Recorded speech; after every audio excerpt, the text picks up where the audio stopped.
अध्याय 3 देख रहे हैं, पॉवर्टी एज अ चैलेंज। गरीबी एक चुनौती। यहां पर गरीबी एक ऐसी चीज है जो इंडिपेंडेंट इंडिया, स्वतंत्र हिंदुस्तान की सबसे बड़ी समस्या रही है। जब हम स्वतंत्रता पा गए तो ये ऐसी चीज थी जिसको हटाना एक बहुत मुश्किल टास्क था। पॉवर्टी का मतलब क्या होता है, गरीबी के मतलब क्या होता है? जब एक इंसान के पास पैसा ना हो, या ये कहें ऐसी चीज ना हो जिससे वो मिनिमम स्टैंडर्ड ऑफ लाइफ जी सके। गरीब लोग जो होते हैं इनको हम अलग अलग कैटेगराइज कर सकते हैं, जैसे लैंडलेस लेबरर्स। गांव में अगर आप जाएंगे, जिनके पास ज़मीन नहीं है, कामगार लोग हैं, झुग्गी में जो लोग रहते हैं या स्लम में जो लोग रहते हैं, शहरों की बात करें तो वो लोग जो डेली कमाते हैं, डेली खाते हैं, कंस्ट्रक्शन साइट्स पे बच्चे, और जो बच्चे आपने ढाबाज में देखा होगा, छोटू छोटू गरीब जो भीख मांगते हैं। तो हिंदुस्तान के में सबसे ज़्यादा गरीबों में हम आते हैं, उस श्रेणी में आते हैं। मतलब हर एक चौथा आदमी हमारे यहाँ गरीब है। अगर 4 लोग खड़े हैं तो हर चौथा, यानी हर चौथा, 8वां, 12वां आदमी गरीब है। गरीब मतलब वाकई गरीब है। 2 टिपिकल केसेस हैं इस पॉवर्टी के, अलग अलग केस लेके चलेंगे हम। पहले हम राम शरण को लेंगे, फिर लखा सिंह के बारे में बात करेंगे। हम समझने की कोशिश करेंगे कि क्या ये टिपिकल केसेस हैं। पहली चीज, ये हमें बताता है, दर्शाता है क्या क्या शाखाएं, डिमेंशन हो सकती है, किस तरीके से खाना, कपड़ा, स्वास्थ्य, शिक्षा, साफ पानी, गंदगी या साफ सफाई, इन सब को हम लेंगे और फिर जानने की कोशिश करेंगे कि कई ऐसी चीजें हैं जो एक जिंदगी जीने के लिए आवश्यक होती हैं। अर्बन केस में हम रामशरण की बात करेंगे। तो रामशरण एक डेली वेज लेबर है, डेली कमाता, डेली खाता है, एक फ्लोर मिल है रांची, झारखंड में। इनको मिलता है 1500 हर महीने, जहां पर ये काम कर रहे हैं। इनकी फैमिली में 6 लोग हैं, 6 लोग हैं। इसके अलावा ये अपने माँ बाप जो एल्डर हैं, बूढ़े हैं, उनको पैसा भेजता है। इनकी जो पत्नी है, उनका बच्चा है, वो भी काम करता है। लेकिन बाकी जो 4 बच्चे हैं, मतलब इनके जो 4 बच्चे, वो स्कूल नहीं अटेंड कर पाए। एक रूम है इनके पास, वो भी किराए का रूम है, वो भी सिटी से, शहर से बहुत बाहर है। जो बच्चे हैं वो अंडर न्यूट्रिश्ड है, मैलनरिश्ड है। इसको मतलब है कुपोषित है। ना उन्हें ठीक से खाना मिल पा रहा है, ना उसमें विटामिन मिल पा रहा है, मिनरल्स मिल पा रहा है, ना उनके पास प्रॉपर कपड़े हैं, यहाँ तक कि चप्पल जूते भी नहीं हैं। और हेल्थ केयर, स्वास्थ्य, इसकी तो वाकई में समस्या है उनके साथ। ये इनकी मैंने कहा बता रहा हूँ पिक्चर में, रामशरण की कहानी है ये, किस तरीके से वो, उसकी बीवी अपना घर चला रही है गरीबी में। अब हम आते हैं, अभी हमने शहर के बारे में देखी, अब गांव में आते हैं। लखा सिंह की कहानी है ये। लखा सिंह एक, ये भी लैंडलेस लेबर है, इनके पास भी जमीन नहीं है, ये भी कामगार है। एक छोटा सा गांव है मेरठ के पास, उत्तर प्रदेश में। एक ऑड जॉब करते हैं, कभी कुछ कभी कुछ, और 50 रुपये ये पर दिन, हर दिन कमाते हैं। कभी कभी इनको गेहूं मिल जाता है, कभी कभी पैसे नहीं मिलते, बल्कि कुछ सामान मिल जाता है जो इनके मालिक हैं उनसे, फूड ग्रेन्स, चावल, दाल वगैरह मिल जाता है। पढ़े लिखे नहीं हैं ये। इसके अलावा इनके फैमिली में भी 8 लोग हैं, 8 लोग कच्चे मकान में ये रहते हैं, और वो भी उस गांव के कोने में, बहुत आउटस्कर्ट में रहते हैं। इनके पास भी तकलीफ वही है, स्वास्थ्य की समस्याएं हैं। स्वास्थ्य, हेल्थ केयर के लिए उतना एक्सेस उनके पास है नहीं है। उनके पास भी उतने कपड़े खरीदने के पैसे नहीं हैं, यहाँ तक कि साबुन और तेल तक के पैसे नहीं हैं। तो हम दोनों का अगर डिफरेंस देखें, बल्कि डिफरेंस क्या देखना है, सिमिलैरिटी देखिए। दोनों के पास पैसे नहीं है, इनके पास रिसोर्सेज नहीं है, संसाधन नहीं है, और इनके साथ इनकी फैमिली भी सफर कर रही है। अब बेसिक चीज तो पैसा है, उसके अलावा बाकी चीजें जो सरकार दे सकती है, सरकार देती है, वो भी इनके पास नहीं है। इसमें सोशल साइंटिस्ट जो सामाजिक वैज्ञानिक है वो कैसे एनालिसिस करते हैं इसकी, उनके हिसाब से क्या चीज है। जो सामाजिक वैज्ञानिक है, सोशल साइंटिस्ट है, वो अलग अलग लेवल पे या अलग अलग कहें स्तर पे इसको देखते हैं। जैसे इनकम, तनख्वाह, सैलरी, और कंजम्पशन कितना है, कितना आप खपत करते हैं यानी कि यूज करते हैं। पहली चीज ये है कि अगर गरीब है, अगर एक बंदा पढ़ा लिखा नहीं है, तो ये इसमें आ जाती है पॉवर्टी की डेफिनेशन में। अगर ये मेल न्यूट्रिशन है यानी कि आपको प्रॉपर फूड नहीं, आप खाना खा रहे हैं, अगर आप रोटी और प्याज खाएंगे, रोटी में नमक खाएंगे, तो आपको प्रॉपर फैट चाहिए, कार्बोहाइड्रेट चाहिए, बैलेंस डाइट चाहिए। मेल न्यूट्रिशन मतलब कुपोषण। इससे क्या होता है कि डिसीज जल्दी लग जाती है, बीमारी जल्दी लग जाती है, आप उसके प्रति विरोध नहीं कर सकते। इसके बाद आप हेल्थ केयर आपके पास नहीं है, यानी अगर बीमार हो जाते हैं तो ठीक होने की संभावना कम हो जाती है। इसके अलावा आप क्योंकि स्किल्ड नहीं है, आप काम करना चाहते हैं तो जॉब आपके लिए कम है। इसके अलावा आप ऐसी जगह रह रहे हैं जहां पर गंदगी है, फिल्दी है, गंदगी है। इसके अलावा जो देखिए पानी तो सब चीज में जरूरी है, आपको साफ पानी नहीं मिल रहा है। तो ये सारी जो चीजें हैं, ये सामाजिक वैज्ञानिक कहते हैं कि ये अलग अलग चीजें हैं जो एक पॉवर्टी को इंडिकेट करती हैं। यानी इंडिकेटर्स क्या होते हैं पॉवर्टी का, जो इंडिकेटर मतलब होता है कोई पॉइंटर, डायरेक्शन। पहली चीज है कि दो चीज में आएंगे, सोशल एक्सक्लूजन और वल्नरेबिलिटी। सोशल एक्सक्लूजन मतलब होता है सामाजिक विभेद। इसका मतलब आप गरीब हैं, गरीबों के साथ रह रहे हैं। इसका मतलब जो सोशल इक्वालिटी है, अगर अच्छे लोगों के साथ आप नहीं रह पा रहे हैं या अच्छे लोग आपके साथ नहीं रह रहे, इसका मतलब ये हो सकता है कि ये गरीबी है आप में, और गरीबी है और क्योंकि आप उतना अफोर्ड कर नहीं सकते तो उन्हीं के साथ रहेंगे जो आपके जैसे लोग हैं, और जो बेनिफिट आपको मिल सकता है वो भी आपको नहीं मिल रहा है। इसको समझने की कोशिश करिए, सोशल फैब्रिक कैसा है हमारा हिंदुस्तान बहुत इस मामले में आगे है कि हमारे पास केवल कास्ट सिस्टम है, ब्राह्मण, वैश्य, शूद्र, इस तरीके से। तो ऐसे कई लोग हैं जो ऐसी कास्ट को बिलोंग करते हैं, schedule caste, schedule tribe, Muslims खास तौर पे, वो उनको या तो इक्वल फैसिलिटी नहीं मिलती, बेनिफिट नहीं मिलते, या अपॉर्चुनिटी नहीं मिलती। तो ये भी एक सामाजिक विभेद है, और क्योंकि ये सामाजिक विभेद है इसीलिए जो आदमी कमाना चाहता भी है उसको भी कमाने नहीं दिया जाता, या उसको अपॉर्चुनिटी नहीं मिल पाती। एक आदमी सोशली एक्सक्लूड हो गया, उसको सामाजिक तौर पे अलग कर दिया गया, कास्ट सिस्टम है, पैसा नहीं है, या किसी जाति, किसी विशेष धर्म को बिलोंग करता है। एक और इसमें आती है बात वल्नरेबिलिटी की। वल्नरेबिलिटी क्या है? अब वल्नरेबिलिटी मतलब ये होता है कि जैसे एक मेजर है कि जहां पर कुछ कम्युनिटीज होती हैं, जैसे कोई बैकवर्ड क्लास हो गया या कुछ लोग हो गए, ये तो है ही है मार्जिनलाइज। अब एक औरत है जिसका पति नहीं है, विडो, पति नहीं है और वो कुछ नहीं जानती है। एक बंदा जिसको पोलियो है, हाथ नहीं है, आंखें से नहीं दिखता, फिजिकली हैंडीकैप है, ऐसे लोग जो है वो वल्नरेबल में आते हैं। यानी क्योंकि ये इन पे सोशल प्रेशर, इन पे आक्रमण, इनके ऊपर जो प्रेशर है वो ज्यादा है।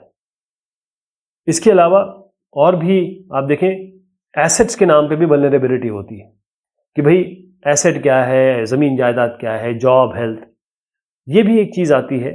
और अगर कोई डिजास्टर आ जाए, जैसे नेचुरल डिजास्टर आ जाए, जैसे मान लीजिए कोरोना वायरस आ गया, इसमें अमीरों को फर्क नहीं पड़ता, इसमें गरीबों को फर्क पड़ा, गरीबों का हालत खराब हो गई, एक पर्टिकुलर रीजन के साथ बड़ा विभेद हुआ। ये चीजें हमें समझनी पड़ेंगी। इसके बाद हम पॉवर्टी लाइन पे आते हैं। पॉवर्टी लाइन ये क्या है? गरीबी रेखा। जब हम सरकार के बारे में बात करेंगे तो सरकार एक लाइन डिफाइन करती है।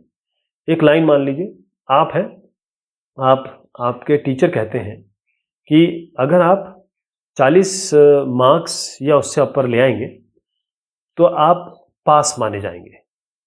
अगर आप 40 मार्क्स से कम ले आएंगे तो आप फेल माने जाएंगे। इसी तरीके से एक गरीबी रेखा है, निर्धनता रेखा है, पॉवर्टी लाइन। इस मार्क के नीचे जो भी है वो गरीब है और इसके ऊपर जो होता है वो नॉट पुअर है, मतलब अमीर नहीं है लेकिन गरीब नहीं है। इसका मतलब यह है कि इमेजिनरी लाइन है जो किसी भी देश में हमेशा रहती है, सरकार बनाती है इसको।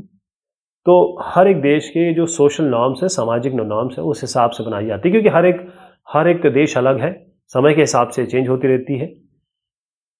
जो बहुत कॉमन इसमें तरीका है किस तरीके से हम गरीबी रेखा का आकलन करेंगे वो ये है इनकम और कंजम्पशन लेवल, कितना आप कमा रहे हैं और कितना खा रहे हैं।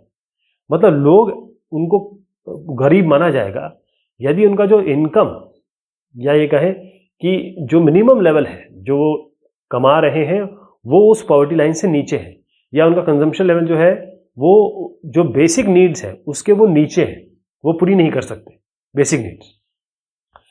तो कैसे एस्टिमेट करते हैं इस पॉवर्टी को, गरीबी रेखा को, निर्धनता रेखा को? तो इसके लिए क्या होता है, एक सब्सिस्टेंस लेवल कहते हैं जिसे मिनिमम लेवल कहते हैं। जो फूड ग्रेन्स है कैलोरीफिक वैल्यू के हिसाब से कि आप कभी भी कुछ खाते हैं आप तो आपको एनर्जी मिलती है, और एनर्जी जो होती है वो कैलोरी में होती है। ये जो कैलोरी होती है इसके, ये तो हो गया खाने की बात। फिर कपड़े की बात आती है, रोटी कपड़ा मकान हम कहते हैं ना, जूते, फ्यूल, इसके बाद लाइटिंग, पढ़ाई और स्वास्थ्य, मेडिकल रिक्वायरमेंट, ये सारी चीजें मिला के एक पॉवर्टी लाइन बनती है। इसका मतलब एक फॉर्मूला है। अगर आप गांव में जाएं और शहरों में जाएं, वहां का काम का तरीका अलग है और सामान का कॉस्ट भी अलग अलग है। रूरल एरिया में जो काम का तरीका काफी हार्ड है कि उसमें हार्ड लेबर लगता है, लेकिन कॉस्ट कम है चीज़ों का। अर्बन एरियाज में काम जो है वो सेडेंट्री है, मतलब बैठे बैठे लोग काम कर लेते हैं, और प्राइजेस जो है वो ज़्यादा है, और कैलोरीफिक रिक्वायरमेंट और एक्सपेंडिचर ये भी डिफरेंट है दोनों जगह पे। गांव में आपको ज़्यादा खाना पड़ेगा क्योंकि मेहनत का काम है, शहर में थोड़ा कम पड़ता है। तो पॉवर्टी कैसे गवर्नमेंट बनाती है, मिनिमम कैलोरी मतलब कितना आपको एनर्जी चाहिए, जो खाना खा रहा है उसको ये एनर्जी चाहिए ना। तो रूरल एरिया में उसको 2400, कम से कम 2400, मतलब खाना खा के उसको 2400 कैलोरी मिलनी चाहिए। अर्बन एरिया में खाना खा के उसको 2100 हर दिन कैलोरी मिलनी चाहिए, दाल चावल जो भी वो खा रहे हैं। तो जैसे मैंने बताया रूरल एरिया में मेहनत ज़्यादा लगती है तो 2400 इसलिए ज़्यादा है। अब कितनी अर्निंग होनी चाहिए पर मंथ, ये अलग अलग साल का है, देखिए इसलिए मैं कह रहा हूँ हर साल में बदलता रहता है। अब आज के 2012 के बारे में बात करूं तो एक जो गांव में 816 कमा रहा है, 816 के ऊपर, वो 816 के ऊपर है तो इसका मतलब वो गरीब नहीं है। लेकिन अब ये इनको क्या करना है, ये 816 जो कमा रहा है उसको आपको ये भी देखना पड़ेगा कि लोग कितने हैं उसके घर में। जैसे अर्बन एरिया में अगर 1000 रुपये कमा रहा है और वो अकेला है, अगर अकेला है, लेकिन तब तो ठीक है, 1000 से ऊपर कमा रहा है, 1000 से नीचे कमा रहा है तो गरीब है। लेकिन अब इसमें बात आ जाती है तो इसमें कितने घर में लोग हैं, इससे मल्टीप्लाई करेंगे, मतलब कितना पैसा उनको चाहिए ताकि वो खाना खरीद सकें। जो आखिरी कॉलम आप देख रहे हैं, ये फूड ग्रेन्स आता है, खाना, और साथ में ये जो कपड़े लत्ते हैं ये हर समय बदलता रहता है, पीरियोडिक, क्योंकि इन्फ्लेशन होता है। इन्फ्लेशन मतलब प्राइस राइज होता है, जिसे कहेंगे पैसे बढ़ते हैं चीज़ों के। अगर आप शहरी इलाके में देखें तो जो पैसा है वो ज़्यादा पड़ता है आपको कुछ चीज़ खरीदने में, अगर आप वहाँ गांव में खरीदते हैं तो पॉवर्टी लाइन जो है इसीलिए अलग अलग है दोनों जगह पे। इसका मतलब लो कैलोरी चाहिए अर्बन एरिया में, लेकिन जो पैसा आप कमा रहे हैं वो ज़्यादा है, और यह उल्टा है। रूरल एरिया में आपको वो ज़्यादा चाहिए, कैलोरी ज़्यादा चाहिए, लेकिन पैसा तो कम है, 816 ही है, 2012 की बात कर रहा हूँ। ऐसे कौन से ऑर्गेनाइजेशन, संस्थाएं हैं जो पॉवर्टी लाइन को एस्टिमेट करती हैं, बनाती हैं, निर्धारित करती हैं? तो सर्वे होते हैं इसके लिए। पहले सर्वे किए जाते हैं, सर्वेक्षण किए जाते हैं। ये इसको किया जाता है नेशनल सैंपल सर्वे ऑर्गेनाइजेशन द्वारा, NSSO करता है ये, नेशनल सैंपल सर्वे ऑर्गेनाइजेशन। ये एक ऐसी ऑर्गेनाइजेशन है जो मिनिस्ट्री ऑफ स्टैटिस्टिक्स के अंदर आती है और प्रोग्राम इम्प्लीमेंटेशन ये गवर्नमेंट ऑफ इंडिया के अंडर में आती है, NSSO। अब क्योंकि नाम ही इसमें सर्वे है इनके नाम में ही, तो ये सर्वे करते हैं हर 5 साल में। ये बहुत बड़ा ऑर्गेनाइजेशन है जो अलग अलग तरीके के सर्वे करता है। जैसे सोशो इकोनॉमिक हो गया, 1950 में इसको एस्टैब्लिश किया गया था, सामाजिक और अर्थव्यवस्था के तौर पे ये करता है। अलग अलग देश में अलग अलग पॉवर्टी लाइन करने के लिए जो इंटरनेशनल ऑर्गेनाइजेशन है, जैसे वर्ल्ड बैंक है, उन्होंने एक यूनिफॉर्म सेट बनाया है। क्योंकि एक देश का तो हो गया, लेकिन हर देश को देखने के लिए कैसे करेंगे? जैसे एक इंसान जो हिंदुस्तान में है और जो गरीब है आपके US में, वो अलग है। अमेरिका में जिसके पास कार नहीं है वो गरीब है। हिंदुस्तान में अगर कार है तो इसका मतलब आप बहुत अमीर है। मतलब कार एक चीज नहीं, अब साइकिल भी है तो भी ठीक ठाक है ना। तो अलग अलग जगह पे है कि कितना आप कमा रहे हैं। अब डॉलर में आ जाइए, $1.25 के ऊपर है मिनिमम अवेलेबिलिटी ऑफ इक्विवेलेंट। मतलब अगर ये कहा जाए कि 1.25 $1.25 अगर आप कमाते हैं, अच्छा $1 जो है अभी अगर फिलहाल लें तो 70-72 रुपए का है, कभी कभी ये 74 पहुंच जाता है। तो 1.25 करीबन आप 90-95 रुपए मान लीजिए, मल्टीप्लाई करिए इसको, तो आप देखेंगे कि अगर एक आदमी अगर एक दिन में अगर 80-90 रुपए से कम कमा रहा है हर दिन, तो इसका वर्ल्ड बैंक के हिसाब से तो आप गरीब हैं। अगर 90-95 रुपए के ऊपर कमा रहे हैं या $1.25 के हैं तो उससे कम ऊपर कमा रहे हैं, तो इसका मतलब आप गरीब नहीं, मैं ये नहीं कह रहा हूं अमीर है, लेकिन गरीब नहीं। तो पॉवर्टी ट्रेंड्स क्या है, इसका रुझान कैसा है? हमने देखा कि वाकई में पॉवर्टी कम हुई है, गरीबी कम हुई है। यानी 1994 में 100 में से 45 लोग ऐसे थे जो बिलो पॉवर्टी लाइन के नीचे थे, गरीबी रेखा नीचे थे। लेकिन अब ये तकरीबन 22% मतलब 2012 में देखें तो 100 में 22 लोग ऐसे हैं जो नीचे हैं पॉवर्टी लाइन के। तो अगर इस तरीके से गिरता रहा तो ज़रूर ये है कि हम देखेंगे 20% हो जाएगा ये कुछ आगे के कुछ सालों में। तो हमने जो देखा कि पॉवर्टी, गरीबी, इसमें कुछ वल्नरेबल ग्रुप है। मतलब ये दे आर ससेप्टेबल, ये पुअर भी हैं, ये पुअर रहेंगे और इनके साथ कुछ समस्याएं भी हैं। जो गरीबी है, चाहे आप सामाजिक ग्रुप में देखें या अलग अलग इकोनॉमिक पैसे वाले ग्रुप में देखें, ये अलग अलग है। सोशल वल्नरेबल ग्रुप्स वो होते हैं जैसे शेड्यूल कास्ट हो गए, शेड्यूल ट्राइब हो गए, अनुसूचित जाति, अनुसूचित जनजाति। और जो इकोनॉमी वल्नरेबल ग्रुप्स है इसमें कौन आता है? जिनके पास पैसे नहीं है। अगर रूरल एरिया में जाएंगे आप तो वो लोग होंगे जिनके पास ज़मीन नहीं है। अर्बन एरियाज में जाएंगे आप तो वहाँ पर वो लोग होंगे जो डेली वेज पे काम करते हैं। लेकिन हमने कुछ सालों में देखा है कि शेड्यूल ट्राइब ग्रुप को छोड़ के ये ज़रूर है कि गरीबी कम हुई है। 2011-2012 का आपको एक आइडिया देता हूँ। ये प्रपोर्शन एक सर्वे किया है NSSO ने। इन्होंने बताया कि जो सोशल ग्रुप है, अलग अलग जो सामाजिक ग्रुप है और इकोनॉमिक ग्रुप्स हैं, कितने पुअर हैं 100 में कितने पुअर हैं अलग अलग कैटेगरी के। अगर आप देखें तो हर एक एवरेज इंडियन अगर पूरा देखें, पूरे देश का देखें तो 22% करीब है। लेकिन आप ट्राइब, शेड्यूल ट्राइब अगर जाएं, अगर जैसे आदिवासी जो लोग होते हैं वो आप देखें 45 करीब है। इसका मतलब हिंदुस्तान का पूरा पॉवर्टी रेशियो तो आ रहा है 22, लेकिन जो शेड्यूल कास्ट है वो 45, और जो एग्रीकल्चर लेबर हैं, जो कृषि में काम करते हैं, जो कैजुअल लेबर्स हैं, और शेड्यूल कास्ट की बात करें तो उनका अमाउंट 22 से काफ़ी ज़्यादा है, 32%, 40% ऐसे जा रहा है। इसका मतलब ये है कि हर एक सोशल ग्रुप के हिसाब से अगर देखा जाए तो जो स्टैटिस्टिक्स प्रोग्राम इम्प्लीमेंटेशन की जो मैंने बात की थी NSSO, तो यहाँ पर एक्चुअल जो हमारा एवरेज है पूरे देश का, और जो शेड्यूल कास्ट, वल्नरेबल ग्रुप्स, इसमें औरतों का नहीं दिया गया है, मुस्लिम्स का नहीं दिया गया है, ऐसे कई जो डिस्टिंक्शन है वो नहीं दिए गए। वो वाकई में उनकी हालत ख़राब है।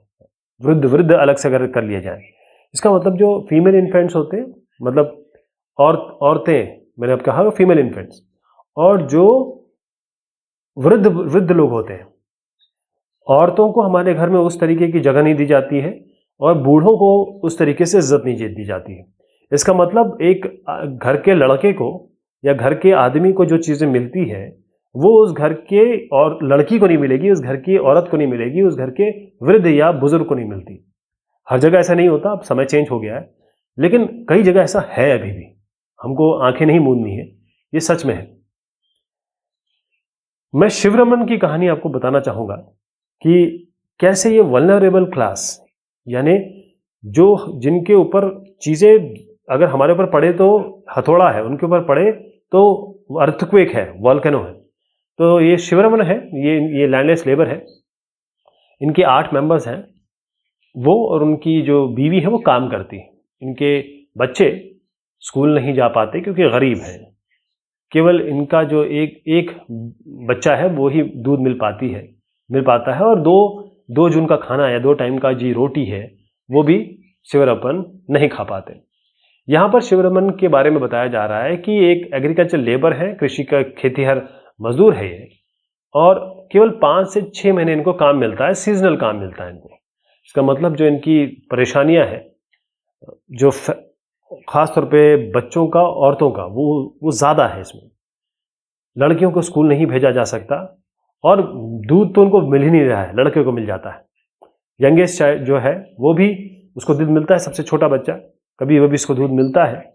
और वो लोग माँ बाप प्लान कर रहे हैं कि इसको पढ़ाएंगे आगे चल के। ये भी दिखाया जा रहा है इसमें कि ऐसी सिचुएशन जो बहुत सारे घरों की है, जो मार्जिनल क्लासेस हैं, जो वल्नरेबल क्लासेस हैं, और पूरे से पुअर, मतलब लड़कियां पुअर हैं उस घर में, और उस घर में ज़्यादा पुअर हैं। अब अलग अलग स्टेट्स हैं हमारे पास, हर एक स्टेट में डिस्पैरिटी है। आप ये नहीं कह सकते कि हर जगह एक जैसा हिसाब किताब है। हर एक स्टेट में गरीबी अमीरी उस तरीके की नहीं है। हमने देखा कि अगर एक उस लेवल पे जाएं, पूरे देश की बात करें, तो 22%, 21.9 यानी कि 22% लोग गरीब हैं। 100 में से 22 गरीब हैं, 22%। मध्य प्रदेश, आसाम, उत्तर प्रदेश, बिहार, उड़ीसा में ये पॉवर्टी लेवल है, 22% है। मतलब अगर एक आसाम का आदमी होगा या बिहार का होगा तो वो वाकई में गरीब होगा। इसलिए आप देखते हैं बिहार, उड़ीसा, उत्तर प्रदेश के लोग बाहर काम करने जाते हैं, दिल्ली, मुंबई काम करने जाते हैं। बिहार, उड़ीसा में आ जाएंगे, ये सबसे गरीब स्टेट्स हैं, बहुत ज़्यादा गरीब स्टेट है। यहाँ पर तो 33.7 और 37.6, 33.7, 37.6, यानी कि आप समझ लीजिए 35-36 करीब इनका उस लेवल पे है, ये बॉडी लेवल पे। इसके अलावा आप केवल गांव की बात ना करें, शहर में आएंगे तो उड़ीसा, मध्य प्रदेश, बिहार, उत्तर प्रदेश में शहर में भी ज़्यादा गरीबी है। अब आप ज़रा केरला जाइए, जम्मू कश्मीर जाइए, आंध्र प्रदेश, तमिलनाडु, गुजरात, वेस्ट बंगाल, यहाँ पर गरीबी कम है। मैं ये नहीं कह रहा हूँ बिल्कुल ख़त्म है, गरीबी कम है। जो स्टेट ये गरीबी हटाने में सक्सेसफुल हुए, उन्होंने थोड़ा अलग तरीके अपनाए। केरला पढ़ाई में सबसे अच्छा है। जम्मू कश्मीर में औरतों को बहुत इज्जत दिया, मतलब औरतें वहाँ पर, हमारे यहाँ जैसे नहीं होता कि भाई हिंदुस्तान में जिस तरह औरतों के साथ किया जाता है, वहाँ औरतों की घर में इज्जत होती है, they are treated as a gem. मैं पंजाब हरियाणा की बात करता हूँ, यहाँ पर इन्होंने जो हरित क्रांति हुई थी उससे एग्रीकल्चर ग्रोथ बहुत बढ़ी। केरला ने अपने ह्यूमन रिसोर्स, लोगों के ऊपर बहुत खर्च किया, एडुकेशन और हेल्थ पे। वेस्ट बंगाल की बात आप कहें तो यहाँ पर उन्होंने लैंड रिफॉर्म किए, ज़मीनी जो प्रक्रियाएं हैं, ज़मीनी कानून वगैरह इसका बहुत अच्छे बनाए। और पीडीएस, जब आप खाना देते हैं, चावल गेहूं देते हैं पीडीएस सिस्टम से, आंध्र प्रदेश, तमिलनाडु में इन्होंने, ये पॉवर्टी से कम हुई है, कम से कम लोगों को रोटी खाने के लिए है, आंध्र प्रदेश, तमिल में। अच्छा, यहाँ पर बहुत सारे, तमिलनाडु को खास बात करूँ तो ये कोऑपरेटिव चलाती हैं, सहकारी समितियाँ ये चलाती हैं, ये पीडीएस कोऑपरेटिव सोसाइटी चलाती हैं। जम्मू कश्मीर की में इतनी सारी इकोनॉमिक एक्टिविटीज़ हैं स्टेट में, और एक तरीके से इन्होंने कहा कि वहाँ पर वैसा कुछ नहीं है, लेकिन उसको इस तरीके से कर दिया उन्होंने कि एम्प्लॉयमेंट एक्टिविटीज़ बढ़ी लोगों की, और लोग भी समझदार हैं, इंटेलिजेंट हैं, और वो जानते हैं किस तरीके से जीना है। इसके अलावा अगर आप पॉवर्टी रेशियो की बात करें कि अलग अलग क्षेत्रों की, तो मैं आपको ये बता रहा हूँ कि ये डिक्लाइनिंग में है। आप देखें केरला आखिर में है, मतलब पॉवर्टी सबसे कम है, करीबन 19.5, और आप उड़ीसा में जाएं तो 57-58%, 100 में करीबन 58, करीबन 60 लोग गरीब हैं, और केरला में 100 में 20 लोग गरीब हैं। ठीक, ये जो मैंने आपको बताया वो इन स्टेट्स के बारे में था। अब जरा देश के बारे में इंटरनेशनली देखें। हम लोग इंटरनेशनली अगर देखें तो नाइजीरिया में जाएंगे तो 64%, 100 में 64 लोग हैं जो $1.25 कमा नहीं सकते। बांग्लादेश नेक्स्ट सेकंड नंबर पे आता है, और फिर उसके बाद इंडिया आता है। अब देखें इंडिया की हालत भी बहुत अच्छी नहीं है, और इंडिया जो है, इसका मतलब पाकिस्तान हमारे से आगे है, 23 लोग वहाँ गरीब है, हमारे यहाँ 42 लोग गरीब है। अब ग्लोबल पॉवर्टी सिनेरियो अगर आपको बताऊं, मैं पूरे विश्व को देखते हैं।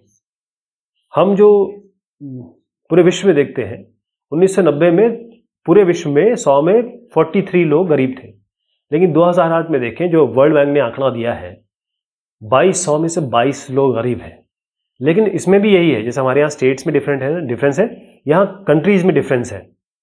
यानी वो लोग जो पॉवर्टी लाइन के नीचे रह रहे हैं, वहाँ एक इंटरनेशनल पॉवर्टी लाइन कर दीजिए। आप $1 दिख रहा है, इसको $1.25 कर दीजिए। लेटेस्ट आंकड़ा बता रहा हूँ आपको, $1.25 हर दिन के हिसाब से। अगर साउथ ईस्ट एशिया और चाइना में आप जाएंगे तो वहाँ पॉवर्टी कम हुई है, क्योंकि वहाँ इकोनॉमिक ग्रोथ अच्छा हुआ है। वहाँ पर लोगों ने, मतलब काफ़ी इन्वेस्टमेंट हुआ है लोगों के ऊपर, लोगों पे खर्चा किया गया है। इस तरीके से लैटिन अमेरिका, कैरेबियन में जाएंगे वहाँ पर, तो वहाँ पर पॉवर्टी रेशियो जो है वो वैसी रही है, उसमें कुछ चेंज नहीं हुआ है, 1981 से ऐसी है। सब सहारा अफ्रीका में जाएंगे तो वहाँ गरीबी बढ़ गई है, 1981 से आज भी बढ़ गई है, क्योंकि वहाँ सूखा पड़ रहा है, कई तरह की बीमारी आ रही है, कभी इबोला आता है, कभी HIV आता है। इसके अलावा थोड़ा सा डिक्रीज तो हुआ है, मतलब ये नहीं कह सकते 51 से 47 हुआ है, बहुत मार्जिन है, बहुत कम है, लेकिन फिर भी हुआ है। तो इकोनॉमिक ग्रोथ कैसे हम एक जैसे मैंने आपको बताया था कि एक कंट्री है, उसके लोग कितना कमाते हैं, उसके हिसाब से पता चलता है कि कितने पुअर है। तो पुअरेस्ट कंट्रीज कौन कौन सी हैं, और मैंने आपको यहाँ बताया था कि इंडिया से नीचे पाकिस्तान चाहता है, यानी पाकिस्तान बेहतर है इस मामले में हिंदुस्तान के से अगर कंपेयर किया जाएगा। तो मिलेनियम डेवलपमेंट गोल जो यूनाइटेड नेशन का है, जो 2000 में बनाया गया, ये था कि भाई जो $1.25 है, उस 2015 तक हर आदमी जो है वो $1.25 से ज़्यादा कमाए। ये यूनाइटेड नेशन ने एक कहें कि एक प्रण लिया था या कोशिश की थी। तो चाइना ने किस तरीके से कंट्रोल किया, कैसे पॉवर्टी उनकी कम हुई, ये हम यहाँ पर देख रहे हैं। अब जानना ये ज़रूरी हो जाता है, हमने आंकड़ा वगैरह देख लिया कि भाई कारण क्या है, गरीबी का कारण क्या है, पॉवर्टी का कारण क्या है। तो पॉवर्टी के बहुत सारे रीज़न हो सकते हैं। अगर हम हिस्टोरिकली देखें तो हमारे यहाँ पहले ही जब ब्रिटिश के अंडर में थे, ब्रिटिश जब 200 साल तक हम उनके अंडर में रहे, तो हमारे पास बहुत अच्छा, हमारे पास हैंडीक्राफ्ट बनाने की थी, इंडस्ट्रियल डेवलपमेंट भी हो रहा था। तो अंग्रेज़ों ने इस तरीके से पॉलिसी बनाई कि हमारे जो जॉब है, हिंदुस्तान की जॉब है, इकोनॉमिक ग्रोथ है, वो कम हो। अब उसके बाद जब इंडिपेंडेंस हो गया तो संभलने में बहुत हमें समय लगा, क्योंकि पॉपुलेशन बढ़ रही थी, और क्योंकि इतना ज़्यादा हमें खा लिया गया था दीमक की तरह कि हमें बढ़ने में थोड़ा समय लगा। उसके बाद ग्रीन रेवोल्यूशन आया, उसने एग्रीकल्चर को आगे बढ़ाया, तो कुछ सेक्टर का फ़ायदा हुआ, कुछ सेक्टर, एग्रीकल्चर सेक्टर का फ़ायदा हुआ। अब यहाँ पर लोग बढ़ गए, क्योंकि वो कम पैसे में भी काम करना चाह रहे थे। तो जो लोग कम पैसे में काम करना चाह रहे हैं, जो टाउन और सिटीज़ में लोग जाके काम कर रहे हैं, वहाँ पर गरीबी बढ़ी। अब ट्रेडिशन देखिए, जो हमारे ट्रेडिशन, संस्कृति जिसे हम धर्म वगैरह कहते हैं, वहाँ पर लोग ज़्यादा खर्च करते हैं। इसका मतलब एक लड़की को पढ़ाने से बढ़िया लोग ये समझते हैं कि इसके लिए पैसे जमा करें, इसको हम दहेज में पैसा देंगे। इसके अलावा और भी अनइक्वल डिस्ट्रीब्यूशन है, कुछ लोगों के पास सब कुछ है, ज़्यादा है, और कुछ लोगों के पास बिल्कुल भी नहीं है। मतलब 60% जो पैसा है वो केवल हिंदुस्तान में 1% आदमी लोगों के पास है।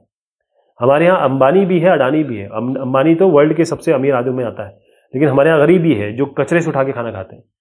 लैंड रिफॉर्म्स इस तरीके से ठीक से नहीं हो पाए, वो न्यायपालिका और विधायिका में कुछ चक्कर चल रहा था।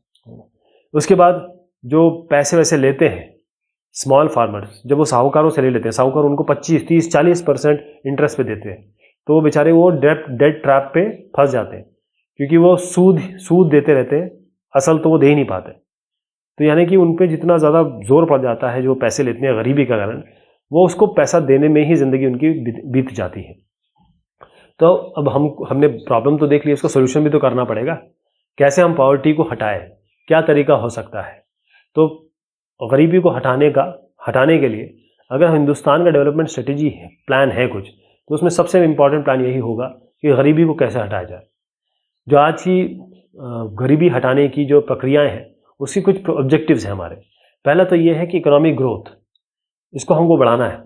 यानी सरकार ने ये किया है बहुत सारे सालों में कि 1980 के पहले बहुत कम था, उसके बाद ये बढ़ा है, और इस तरीके से बढ़ा है कि आपने देखा कि हम लोग 22% पे आ गए, यानी कि पॉवर्टी कम हुई है। गवर्नमेंट ने काफ़ी ऐसे रोल किए हैं जिससे हाई इकोनॉमिक ग्रोथ से क्या होता है, क्योंकि जब लोगों के पास पैसा आएगा तब तो उनकी पॉवर्टी कम होगी ना। इसका मतलब ये है कि इकोनॉमिक ग्रोथ होगा तभी पॉवर्टी कम होगी। लोगों के जेब में पैसा आएगा तभी वो गरीब नहीं रहेंगे। इकोनॉमिक ग्रोथ मतलब होता है कि भाई पैसा ले, इकोनॉमी मतलब पैसा होता है। तो इसका मतलब ये है कि सरकार लोगों पे पैसा खर्च कर रहे हैं। अच्छी जो इकोनॉमिक ग्रोथ हो जाएगी, लोगों के जेब में पैसा आएगा तो वो उनको पढ़ाने भेजेंगे, उनकी अच्छा खाना खिलाएंगे, उनको अच्छी शिक्षा देंगे, उनकी हेल्थ का ख्याल रखेंगे। तो अगर एक पैसा जेब में आएगा, और लड़कियों के लिए भी वो करेंगे। इसमें क्या है कि इकोनॉमिक ग्रोथ आपको डायरेक्ट एडवांटेज इसमें शायद ना मिल पाए। क्यों? क्योंकि होता यह है कि एग्रीकल्चर सेक्टर में नहीं हो पा रहा है ग्रोथ, तो रूरल इलाके, क्योंकि हमारा जो देश है वो गांव में बसता है, वहाँ पर अभी भी गरीबी आपको मिल रही है। तो हमारे पास कुछ एंटी पॉवर्टी प्रोग्राम्स हैं ऐसे, हमने जो स्पेशली गवर्नमेंट ने बनाए कि भाई ये तरीके होंगे जिसमें हम चीज़ों को ठीक करेंगे। पहली चीज़ है प्राइम मिनिस्टर रोजगार योजना, PMRY। इसको 1993 में जारी किया गया था।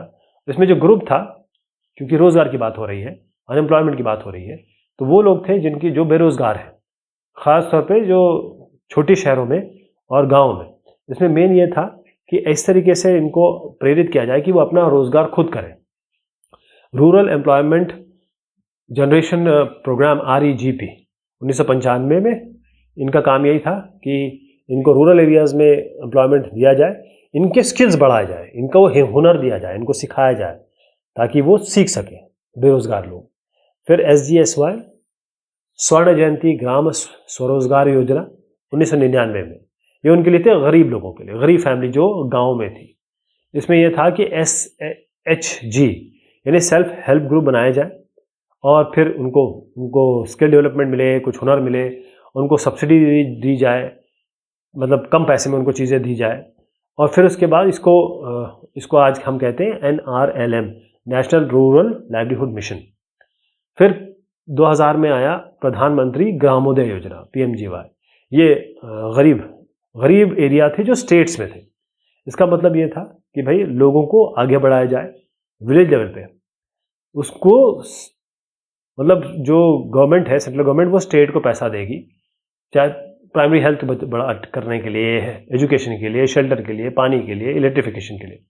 फिर 2000 में ही अंत्योदय अन्न योजना, ये गरीब फैमिली जो अर्बन और रूरल एरिया में, इसमें यह था कि भाई फूड सिक्योरिटी मिलना चाहिए, मतलब बहुत कम रेट में, 1 रुपये 2 रुपये में, 1 रुपये 2 रुपये किलो में गेहूँ चावल इनको मिलेगा, वो सरकार देगी, और जो डिफरेंस है वो सरकार पैसा पे करेगी। फिर आया national food for work programme, ये 2004 में। इसमें ये था कि कुछ ऐसे बैकवर्ड डिस्ट्रिक्ट थे, बहुत सबसे ज़्यादा बैकवर्ड जो डिस्ट्रिक्ट थे, ज़िले थे, उनके लिए था।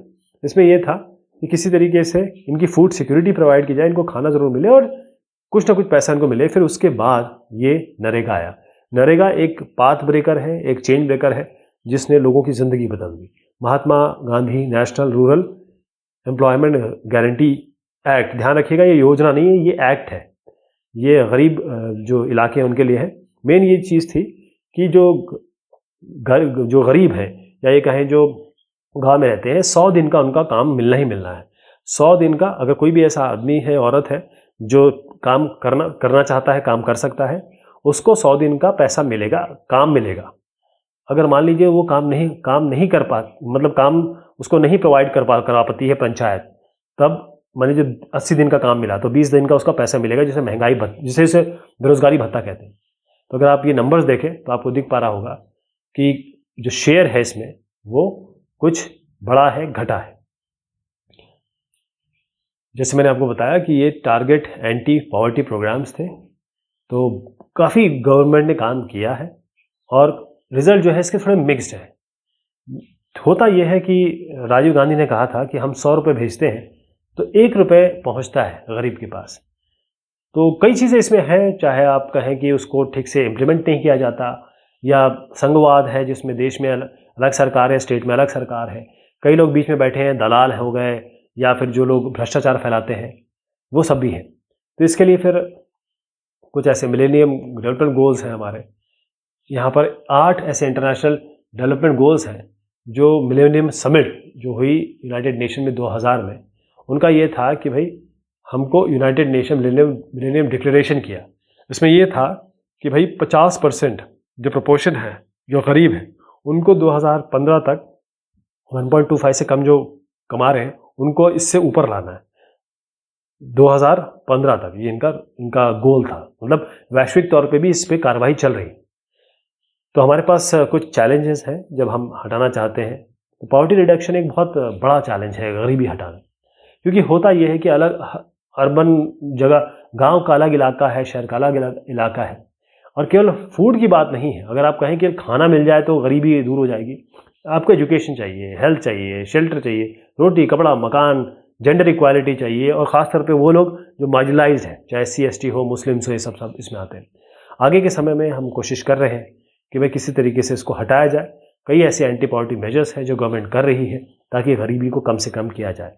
उनका कोशिश है कि भाई अर्थव्यवस्था को सुधारा जाए, अच्छी इकोनॉमिक ग्रोथ हो, इसके अलावा सबके लिए फ्री एजुकेशन हो, बच्चों के लिए खास तौर पर दोपहर में खाना उनको दिया जाए, पॉपुलेशन थोड़ी कम हो जाए, और उसके बाद औरतें और जो वीकर सेक्शन है उनको आगे बढ़ाया जाए, क्योंकि जो लोग पीछे हैं उनको और पीछे ना किया जाए। जो पॉवर्टी लाइन है मैंने आपको बताई, एक ऐसी लाइन जिनके ऊपर जो लोग हैं वो ठीक ठाक है, उसके नीचे गरीब है। तो नेशनल ट्रेंड या ग्लोबल ट्रेंड है वो ये कहता है कि हमको इस तरीके से किया जाए कि उनका सामाजिक बहिष्करण जो हो रहा है हिंदुस्तान में खासतौर पे वो ना हो, और सबको प्रॉपर अपॉर्चुनिटीज मिले, रोजगार मिले। सरकार पूरी कोशिश कर रही है, लेकिन सबको हाथ मिलाना पड़ेगा। हर एक जो चेन में आता है कि जिसकी तरफ से पैसा गुजरता है या फिर जो एग्जीक्यूशनर करता है, ये अलग अलग चीज़ों को लागू किया जाता है, वो ठीक से हो, तभी गरीबी हम दूर कर पाएंगे। क्योंकि जो गरीब नहीं है वो गरीबी नहीं समझ सकता। तो ये बात हुई इस चैप्टर की। बहुत शुक्रिया, बहुत मेहरबानी आप सभी की।